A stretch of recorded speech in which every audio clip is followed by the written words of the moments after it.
Bonjour les quatrièmes latinistes. Vous avez dû apprendre tout seul la troisième déclinaison. Cela vous a peut-être un petit peu paniqué, mais comme d'habitude, vous allez voir que j'ai une méthode qui vous permet de remplir facilement vos tableaux de troisième déclinaison et donc ensuite de mémoriser aussi plus facilement cette déclinaison. Au préalable, il faut tout de même que vous ayez appris votre tableau de terminaison qui était dans le cours et qui ressemblait à ça. Cela vous dit quelque chose? Il faut l'avoir appris par cœur et se rappeler donc que les noms masculins et féminins ont de très légères différences avec la façon dont se déclinent les noms neutres. Les noms imparisyllabiques se déclinent aussi très légèrement différemment des noms parisyllabiques qui ont tout simplement la petite variante qui existe là en rouge. Je vous ai donc donné pour aujourd'hui plusieurs tableaux à remplir pour vous entraîner, mais je vous propose de faire le premier mot avec vous, de façon à ce que vous preniez les automatismes et à ce que vous voyez qu'effectivement, ce n'est pas très compliqué. Alors, première chose, je retrouve mon mot ici, caput, capitis, neutre, la tête. Je regarde tout de suite le génitif singulier, je vois qu'il se termine en IS, ce qui m'indique que c'est un nom de la troisième déclinaison. Pour remplir la case nominatif singulier, c'est facile puisque c'est cadeau, c'est le premier mot qui est ici. Caput. Ensuite, je vais tout de suite remplir le génitif singulier, car il est donné aussi, capitis, et parce qu'aussi, il me donne, rappelez-vous, le radical. En effet, si j'enlève la terminaison du génitif singulier IS, je retrouve mon radical que je peux écrire partout.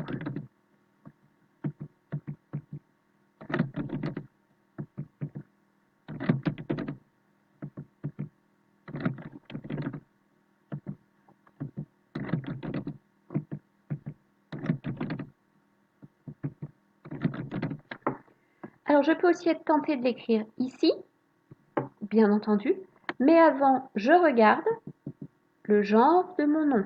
C'est un nom neutre et je sais que pour les noms neutres, les trois premières formes sont identiques. Ça donne donc caput, caput. Voilà. Maintenant, il ne me reste plus finalement qu'à mettre les terminaisons que j'ai apprises par cœur pour les noms neutres. Donc, ici, caput, caput, capitis, capiti,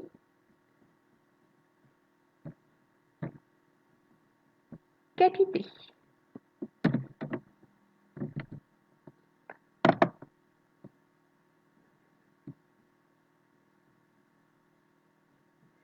Ensuite, le nominatif pluriel. Attention, c'est un nom neutre, on le rappelle. Par conséquent, le pluriel est en A. Capita. Et je me rappelle que les trois premières formes sont identiques. Capita, capita,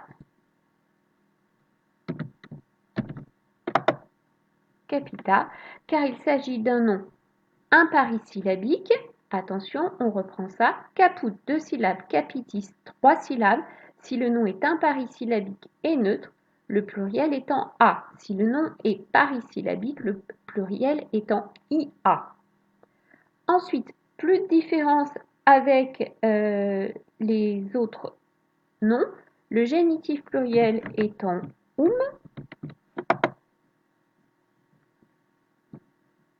capitum, et le datif et l'ablatif pluriel sont en ibus. Moi, ça me fait toujours rire, ibus, mais...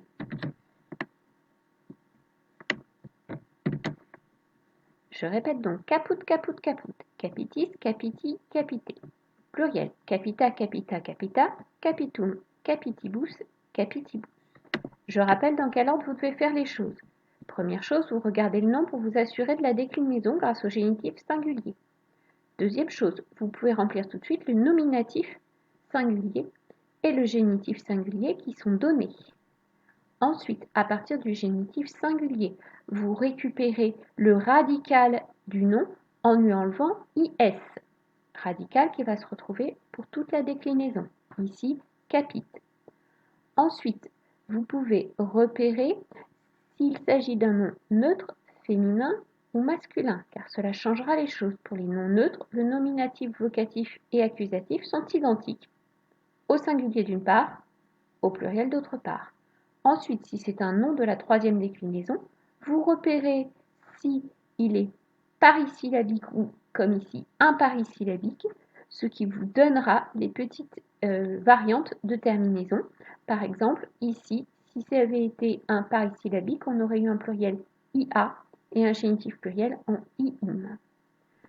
Refaites bien les étapes et vous devriez y arriver pour tous les noms. Bon courage!